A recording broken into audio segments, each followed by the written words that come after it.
Hola, bonjour mes belles flammes, namasté, comment vous allez aujourd'hui?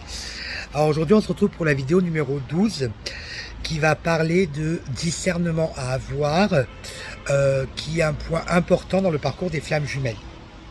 Donc c'est la vidéo numéro 12. C'est quelque chose de primordial dans le domaine car on parle justement de relations amoureuses. C'est ce qu'il y a de plus beau, mais aussi de plus souffrant dans notre vie humaine. Alors cela peut apporter beaucoup de joie, de bonheur, de légèreté, mais elle peut aussi apporter de la tristesse, de la colère, de la jalousie et de l'envie envers soi-même et envers votre autre.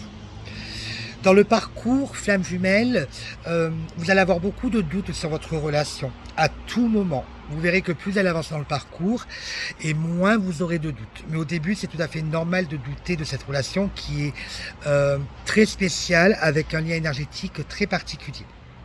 Et vous n'avez jamais connu ça auparavant.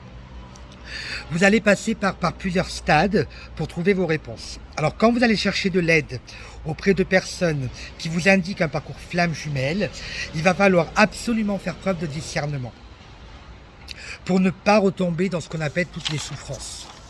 Alors j'ai regardé moi-même énormément de chaînes YouTube sur les flammes jumelles, surtout en début de parcours, pour répondre à mes questions.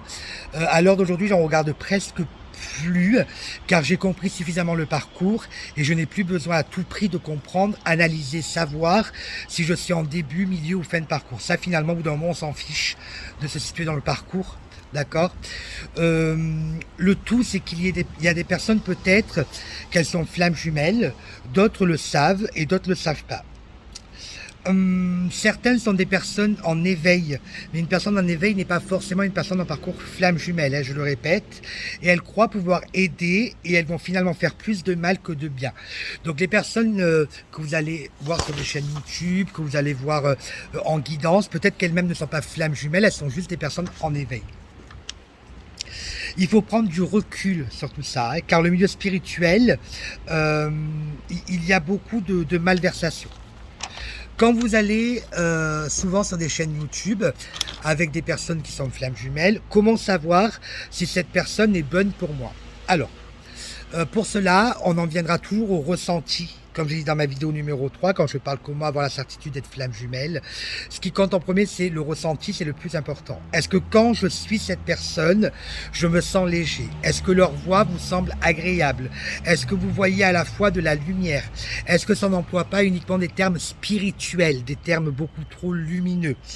Certaines personnes vont toujours avoir tendance à parler avec un langage 5D et ils ne vont utiliser que ce langage-là.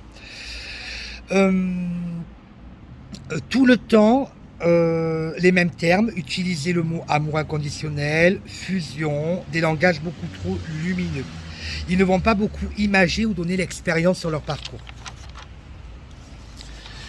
Ne prenez pas les infos à l'aveuglette. Si vous vous sentez victime, c'est qu'il y a encore du travail à faire sur vous-même. Il y a en psychologie ce qu'on appelle le triangle de Karpman, qui est le triangle victime, bourreau, sauveur. Mais on verra ça dans une autre vidéo, parce que je referai une vidéo spécialement sur ça. Attention aussi à l'engrenage, de ne pas tomber dans une dépendance affective de ces vidéos-là. Il faut garder quand même les pieds sur terre. Le but de la relation flamme jumelle, c'est de se retrouver en unicité d'abord avec soi-même et ensuite avec l'autre. Être en unicité avec soi, c'est être ancré sur terre, tout en recevant et appliquant la guidance intérieure que l'on reçoit de la 5D. Finalement, c'est un équilibre entre le yin et le yang. Si vous suivez des personnes qui vous disent de vous isoler pendant tant d'années dans une grotte, méditer, c'est pas une solution. D'accord? D'ailleurs, si vous suivez l'histoire de Bouddha, c'est ce qu'il a fait en restant à méditer sous un arbre pendant des années. Et il s'est vite aperçu que ce n'est pas la bonne voie à avoir. Il faut vivre vraiment tous les instants présents, surtout pour les féminines sacrées. Il y a personne qui peut vous dire quoi penser, quoi dire et quoi faire. Même pas vos familles, amis, dans le milieu professionnel. Ça, c'est vraiment vous. Personne n'a le droit sur vous. Vous seul être maître de ce qui vous êtes et ce que vous voulez être. C'est le premier point de discernement des flammes jumelles. N'allez pas donner non plus votre argent à n'importe qui, parce que malheureusement dans ce milieu-là, il y a beaucoup de gens malhonnêtes. Alors il y a des médiums très reconnus sur internet, hein, qui sont très humaines et où on sent quelque chose qui nous parle. Et même eux n'ont pas forcément un langage uniquement basé sur la 5D. Il faut que cela vous fasse avancer et pas que cela vous ruine non plus. Dans un parcours flamme jumelle, on ne peut pas stagner pendant des années. À un moment donné, forcément, ça avance et ça se débloque quelque part. Hein. Ça, c'était vraiment le premier point. Le deuxième point que l'on va aborder sur le discernement, c'est le discernement dans la relation. Est-ce que vous êtes réellement dans une relation flamme jumelle? Alors pour ça, je vous conseille d'aller voir ma vidéo numéro 3 qui parle de comment avoir la certitude d'être une flamme jumelle. Car depuis un an, il y a énormément de chaînes sur les flammes jumelles qui se développent, comme la mienne d'ailleurs. Hein. Moi, la mienne, je l'ai ouverte à peine il y a une semaine, mais dans mes vidéos, j'explique le parcours et je donne mes expériences personnelles, ce que moi je vis dans mon parcours, ce qui me permet d'avoir la certitude dans un parcours flamme jumelle.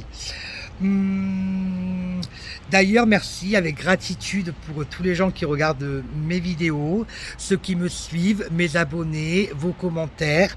Voilà, donc ça, gratitude. C'est un parcours qui est très compliqué, très douloureux, très souffrant. Mais voilà, donc du coup, merci beaucoup à vous tous. Attention,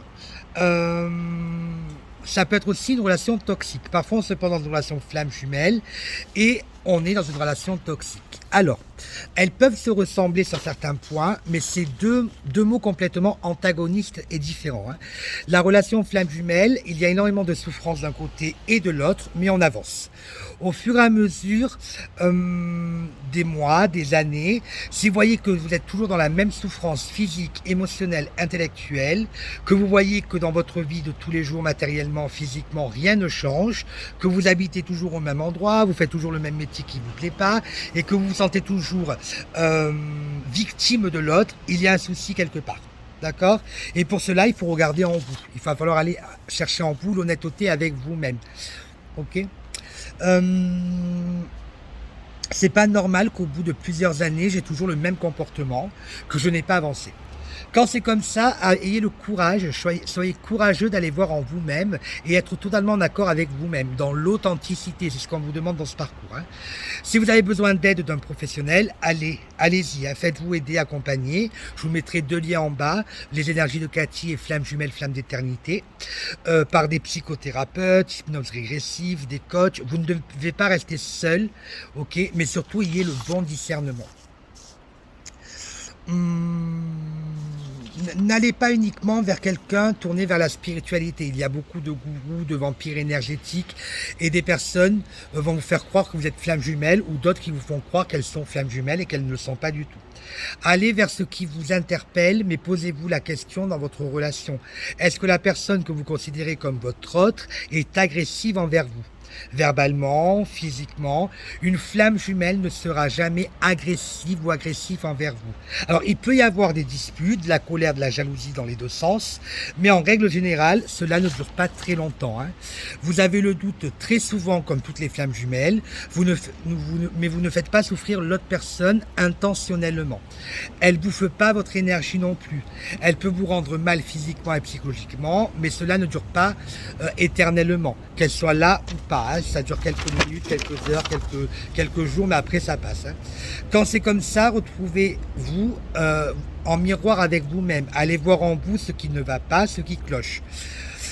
Pourquoi vous dire que c'est la faute de l'autre tout le temps si vous n'êtes pas bien? Si vous voulez une confirmation de votre lien, allez voir des personnes reconnues, ou allez voir ma vidéo numéro 3 pour vous faire confirmer ce lien et surtout vous faire confirmer ce qu'on appelle votre polarité. Donc voilà tout ce qui est à apprendre avec discernement. J'emploie beaucoup ce mot dans mes vidéos.